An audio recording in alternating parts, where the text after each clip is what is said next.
Alright, so I'm going to teach you how to make some sausage gravy out of our sausage. I'm using the regular, which we also have spicy, which just means it has sage in it, so it's just, again, got a little kick up to it.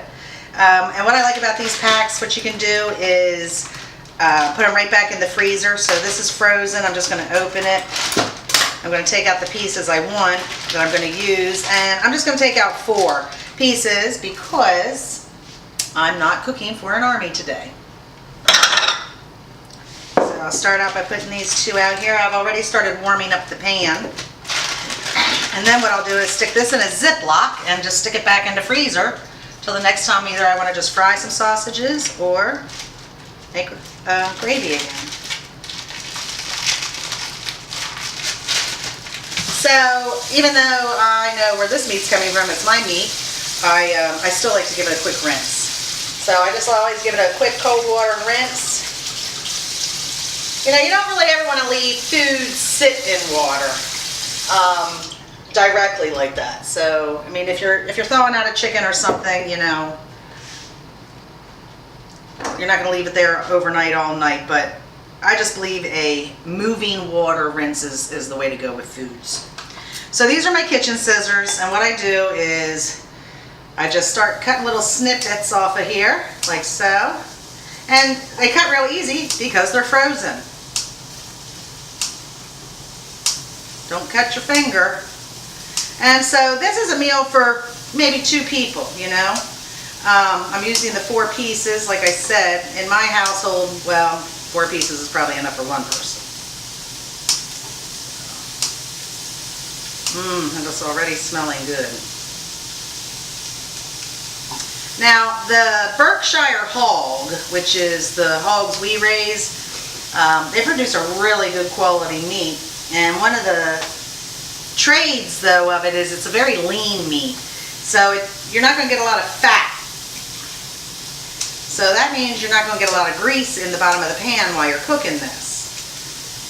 So you just want to get those going. Now, if I was cooking for a lot of people, I would pre-cut these before I ever turned the heat on and give myself that step up. Because fire is hot. I don't want anything to over brown.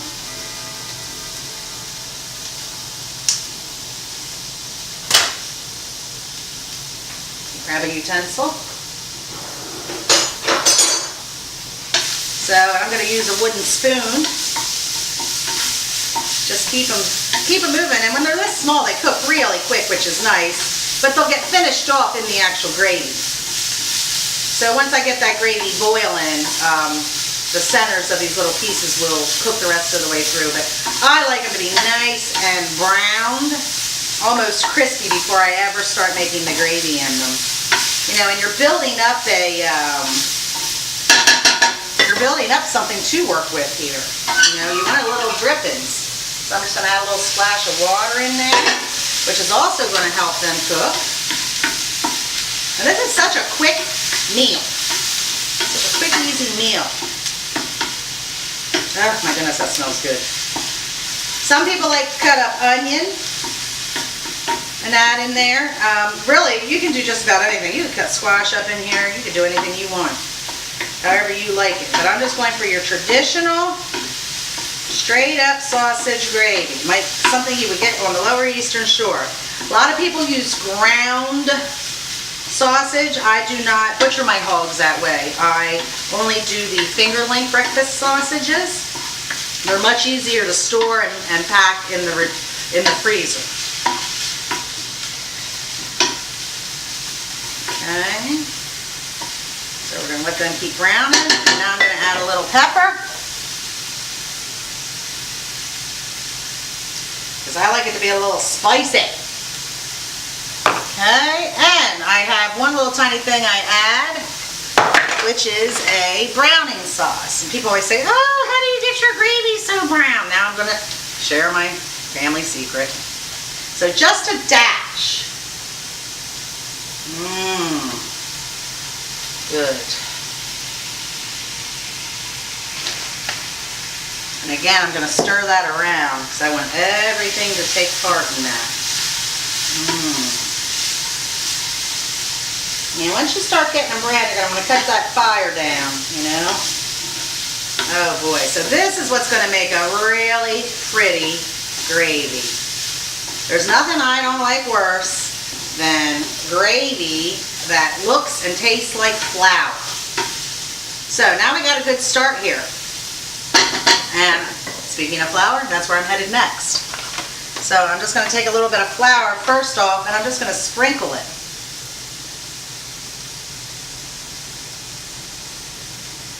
And I don't use flour for many things, but this happens to be one. In fact, when I make meat gravies for like mashed potatoes, roast beef, hams, and those kinds of things, I don't use flour at all. I only use the drippings, sometimes with a cream base, and then I use starch to thicken it up. And you're going to see today I'm going to do the same thing. So right now, even though it's dry, because I don't want it to clump, first I'm just going to rub it into everything. Because one thing I can't stand is clumpy gravy. Okay, we're going to come back here, and again, we're going to add a little bit of water. Keep rolling with it. Alright. These drippings are finally starting to take root, so look at that already. So now it's starting to thicken. So now what I want to do is I like to make my sausage gravy with a milk base. In this case, even if people have lactose intolerance, you can get lactose-free milk. So we have a family member that has that issue. But I always start with just covering the bottom of the pan, because you don't want runny gravy either. So I'm going to go back here. Now I'm going to turn the heat back up to about medium low, because you don't want to burn the milk. And then this is where your meats will finish cooking.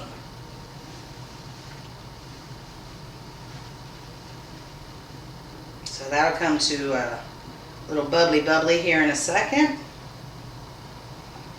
There she goes. Now she's starting to bubble. Excellent. It's turning out perfect. It's amazing. Okay, this is pancake mix, just dry pancake mix, and I like to use this to thicken up my gravies, this type of a gravy, a breakfast gravy. So, like I said, I think flour is very heavy in the sense of density, and I think that it actually takes away from the flavor. It actually robs foods of flavor. So I'm really not big on it. I use it strictly as a base. So now I'm going to go ahead and I'm going to sprinkle some of this in here. Okay, we see that's bubbling up. Going to keep it stirring. Oh yeah. My director is going to have this for lunch.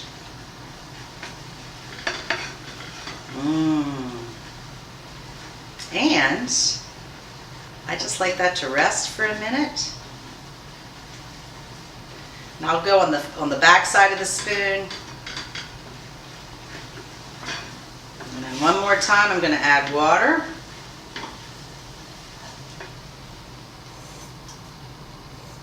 Again, you got to do this like one step at a time, because the worst thing you can do is feed somebody watery sausage gravy.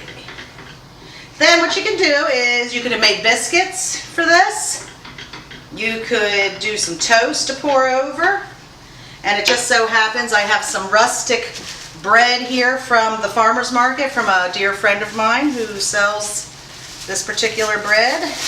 They make it and sell it, and it is, I'm addicted to it. It's so good. And it smells so delicious. Especially on Saturday and Sunday morning when they first unload their truck. So for Dana, my director, I'm going to slice a piece of this. I'm going to pop it in the toaster while I'm finishing off the gravy. Ah yes, and she's done. And now, I'm going to remove it from the heat, because once it's done, you don't want it to burn. And then you can take a minute, get all that off the edges, no need to waste any.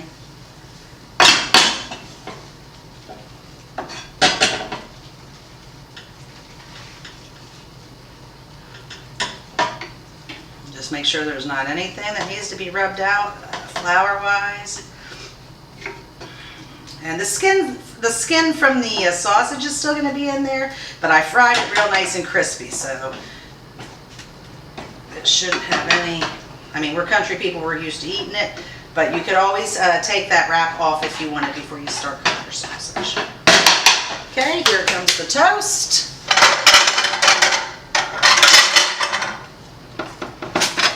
Whoop! I'm going to actually put a little teeny butter on it.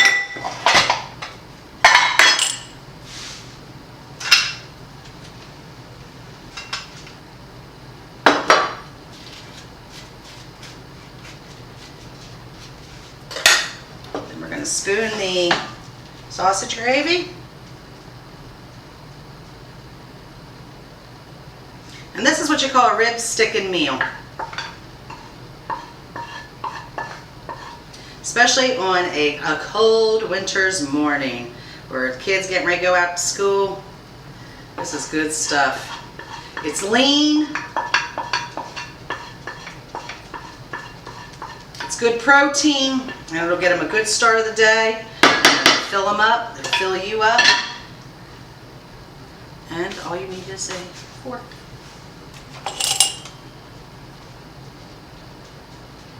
And voila, sausage gravy on toast.